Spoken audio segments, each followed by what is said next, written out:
तो इसलिए ये एक बार का होना चाहिए, फिर तो इस पे सोचना है। मैं ये सोचता था, मैं आपको एक एग्जांपल देता हूं, फिर और कोई सवाल है किसी का?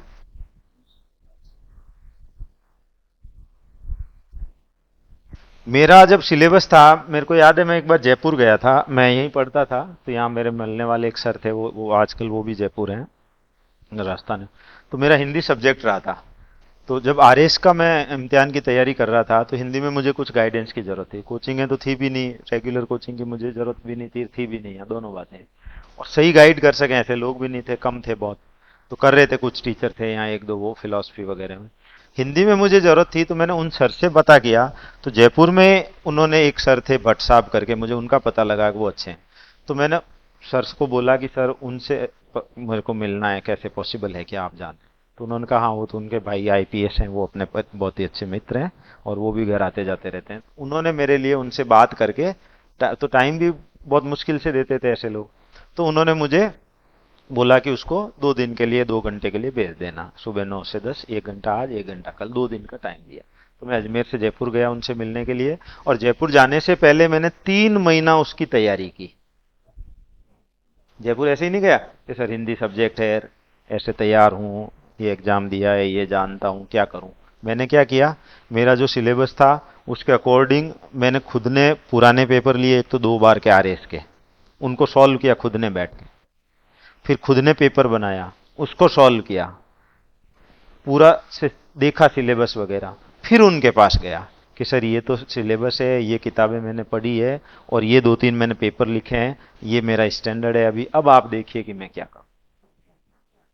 इसमें और उसमें फर्क समझ में आ रहा है आपको? ताकि एकदम मुझे पता लगे कि आज मुझे क्या करना था, कि वो उससे आगे कुछ बता सके।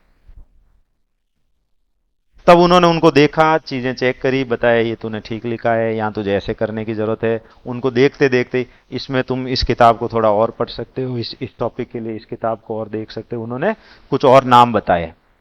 और 2 दिन वो मेरी जो तैयारी थी, मेरा जो लेवल था, उससे उनको भी अच्छा लगा कि ये मेहनत करने वाला स्टूडेंट है। तो उन्होंने कहा कि अगर तुम चाहो तो मेरे पास 1-2 दिन और आ सकते हो। तो मुझे उन्होंने 2 दिन का समय एक्सटेंड कर दिया, और तो मैं उससे भी खुश हुआ। 2 दिन में जयपुर में और रुका, और मैं वहां से उनके घर से निकलते ही सीधा वहां गया। किताबें मिलती है जहां जयपुर में है ना, चौड़ा रास्ता, किताबें वहां मिला करती है। टोंक फाटक पे मिलती है, टोंक फाटक पे तो 1-2 दुकानें ही है, चौड़ा रास्ता पूरा बाजार है किताबों का। तो मैं सीधा वहां गया, वहां से उन टॉपिक्स पे वो और किताबें ली। मुझे वो पूरा दिन याद है कि मैं बैठ के उन किताबों को ही देखता रहा पूरा, कि ये कौन सी है, ये कौन सी है, इसमें इसमें क्या फर्क है। उस पर मीरा पे मैंने वो पढ़ा था, ये पढ़ा था, इसमें क्या नया मिल रहा है मुझे, क्या नया नहीं मिल रहा। यूं करके मैंने वहां से फिर 2 दिन 3 दिन में और करके वो किताबें इकट्ठी की। और मुझे याद है कि मैं यहाँ लौटा, और 10 नंबर का मेरा एक टॉपिक होता था ना, तो मुझे पता लगता था कि मैंने उस पर 10 एक्स्ट्रा किताब पढ़ ली। मतलब मैंने ये भूल गया कि आरएस क्या है या सिलेबस क्या है, मैं इसमें आ गया कि कबीर क्या लिख रहे हैं, क्यों लिख रहे हैं, क्या कह रहे हैं, इसके कितने अर्थ हो सकते हैं, एक ही श्लोक के कितने कितने मायने अलग अलग हो सकते हैं, इस पे क्रिटिक्स क्या बन रही है, इस पे कोई आलोचक है वो क्या कह रहा है। इतनी चीजें मैं तैयार कर ली मैंने, और इस तरह मैंने पूरा सिलेबस किया। तो उसका नतीजा था कि फिर आरपीएससी में भी टॉपर हूं, लाखों लोगों में से कुछ लोगों में।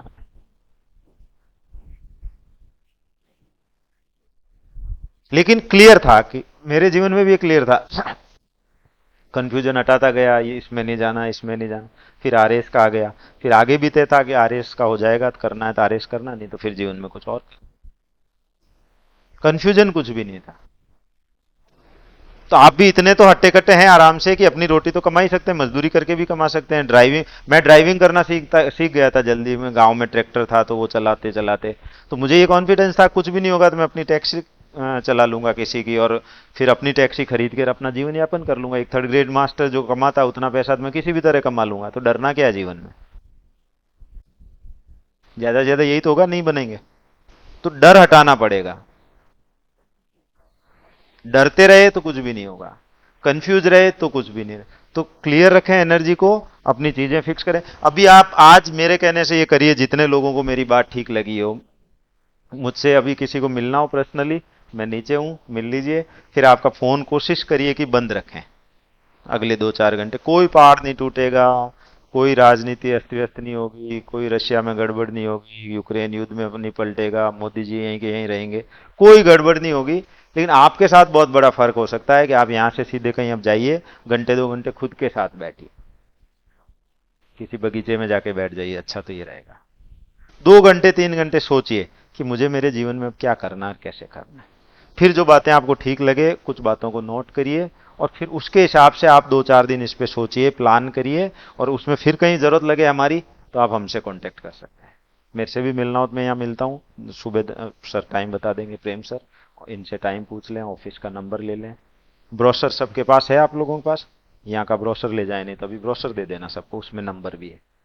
तो मुझसे जो भी जरूरत पड़े, मेरे यहाँ आप कोचिंग करने आते हैं, इस बैच में आते हैं, मैं हम बहुत जल्दी इस तरह के भी बैच लाएंगे आगे, कि वीकली बैच हो जाए, ऑनलाइन बैच हो जाए, कम पैसे के भी हो जाए। फाउंडेशन बैच हमारा बेसिक बैच है, जिसमें मैं 40 45 स्टूडेंट लेता हूँ, वो अब हम शुरू कर रहे हैं, रजिस्ट्रेशन शुरू है।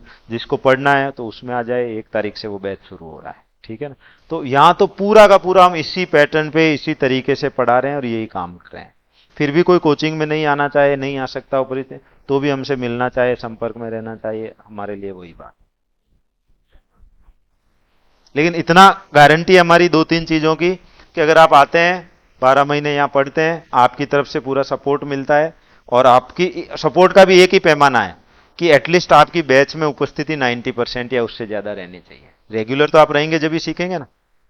तो मेरा ये दावा है कि आपके मुंह से ये शब्द निकल जाए, तो जो आप कहें कि अगर पढ़ने में यहाँ 12 महीने में मजा नहीं आया, आपको यहां से जाएंगे उस दिन आपके, और आपको ये पता लग जाएगा 1 से 1.5 महीने में। इवन हम पहले 7 दिन का रजिस्ट्रेशन के बाद भी ट्रायल देते हैं, आपको 7 डेज में पता लग जाएगा। अगर तो 2 घंटे में कुछ पता लग रहा है कि कुछ बात हुई है, आपको 7 दिन में ही पता लग जाएगा कि यहाँ क्या काम हो सकता है, पहली चीज। फिर भी 12 महीने बाद ये स्थिति बनेगी आपकी, कि आप ये कह ही नहीं पाएंगे कि यहाँ आनंद नहीं आया। दूसरा, आपको जीवन में कभी भी फिर से कोचिंग की सोचने की जरूरत नहीं पड़ेगी।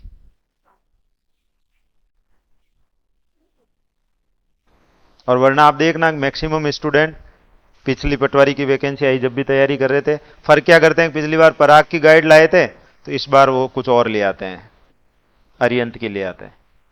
कोचिंग ये की थी, इस बार वो कर लेते हैं। बस वो नाम जगह बदलते रहते हैं, तो इससे सिलेक्शन नहीं होंगे। सिलेक्शन तो खुद के बदलने, खुद को बदलना होगा, सोचना डिफरेंट होगा, तरीका, चीजें, गोल प्लान डिसाइड किया, और फिर उस रास्ते चलना।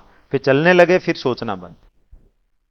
फिर तो ये सोचना है कि किताबें कौन सी पढ़ें, और क्या पढ़ें, और कैसे लिखें, बेहतर क्या करें। आपको पता है आरएस जो लोग जानते हो, कि वहां में 20 शब्द 50 शब्द और 100 शब्द में आंसर देने होते हैं।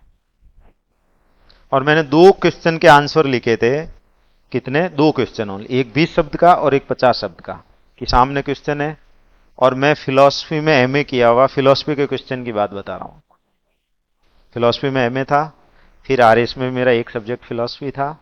फिलॉसफी में गोल्ड मेडलिस्ट रहा यूनिवर्सिटी का। उसके बाद मुझे उसी टॉपिक को मैंने पढ़ के एक एग्जाम दे दिया, मेंस का, मेंस दिया था, फिर फेल हो गया था, फाइनल सिलेक्शन नहीं हुआ। फिर दोबारा मेंस के लिए मैं तैयारी कर रहा था, आरएस के लिए। तब की बात बता रहा हूं, कि मुझे 2 आंसर लिखने थे, एक 20 शब्दों में उत्तर देना था, एक आंसर का 50 शब्दों में। कितना टाइम चाहिए उसके लिए?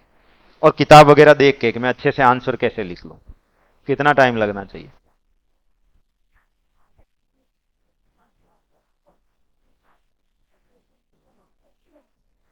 बोलिए तो सही। ½ एन आवर, 1 घंटा, 2 घंटा। और मैं 3 दिन यही करता रहा काम। कितने दिन?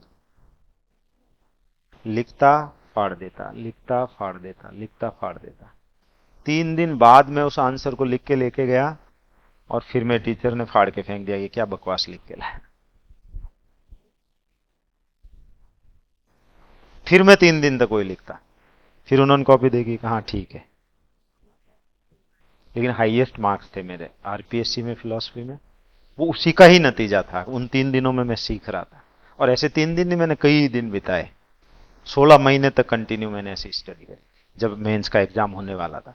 प्री हो गया है, और मेंस और प्री के बीच का जो गैप था, क्योंकि मेनली मेंस का एग्जाम ही होता है, बड़ा नंबर उसी का होता है। क्योंकि वो लिखना आया नहीं, तो फिर क्या चीज है? वो आर्ट चाहिए, कि जो मैं जानता तो हूं, लेकिन 20 शब्दों में कैसे परोसूं। समझ रहे हैं आप बात? होता ना, चाय बनाते हैं हम सब लोग, चाय बनाते हैं घरों में, होटलों में, आपने पी भी होगी, चाय पीते हैं आप सब लोग। चाय का क्या है? चाय पत्ती डालिए, दूध डालिए, पानी डालिए, उबाल दीजिए, मसाला डाल दीजिए, इलायची, यही तो प्रक्रिया है।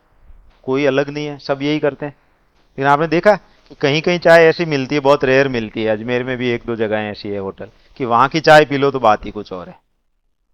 और कुछ जगह चाय ऐसी भी बनती है कई बार कि एक घूंट से ज्यादा पी भी नहीं जाती। फर्क देखा आपने दोनों या नहीं देखा? क्यों है वो फर्क? प्रक्रिया तो सेम है, लेकिन एक आदमी उसको उस तरीके से कर रहा है कि फिर कुछ बचता है। तो उस तरीके का यहाँ भी फर्क आएगा। चीजें तो वही है, किताबें भी हैं, पढ़ेंगे भी लोग, फॉर्म भरेंगे, टाइम आएगा, एग्जाम देंगे, सारी चीजें वैसी की वैसी होगी। वही वो करेंगे, वही आप करेंगे।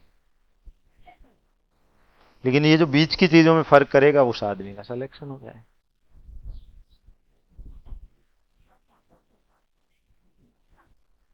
ठीक है। चलिए, तो धन्यवाद आपका, शांति से सुना। चलिए, और कुछ